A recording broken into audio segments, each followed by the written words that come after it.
célèbrent néanmoins cette fête. C'est le cas des églises orthodoxes ainsi que les églises catholiques orientales. Les rites byzantins continuent à célébrer le dimanche de tous les saints.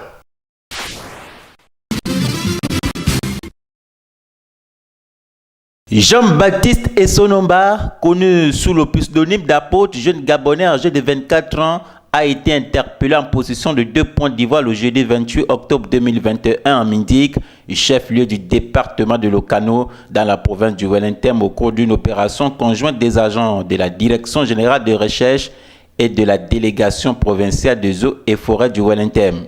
L'opération s'est faite avec l'appui de l'organisation non gouvernementale Conservation Justice. Agent dans une société de gardiennage dans la ville, le présumé trafiquant était depuis un moment suspecté de trafic d'ivoire.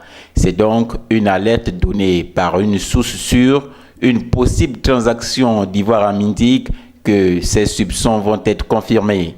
Informés, les agents se sont constitués en une équipe mixte pour procéder à l'interpellation. Arrivés à Mindik aux environs de 9 h du matin, les agents ont remarqué la présence suspecte d'un individu portant un sac vert sur le lieu indiqué. Le suspect a aussitôt été interpellé. Durant son interrogatoire, Jean-Baptiste Essonomba a affirmé avoir ramassé les 2 pointes d'ivoire d'éléphant au bord d'une rivière dans son village ayant sur la route de Sam.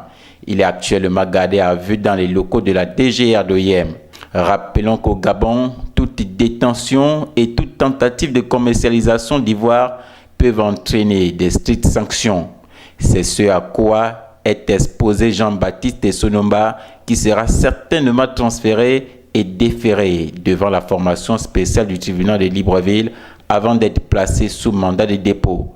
Il risque ainsi jusqu'à 10 ans de prison ferme et une amende égale au quintuple de la valeur de la saisie, conformément aux dispositions de l'article 338 du Code pénal gabonais.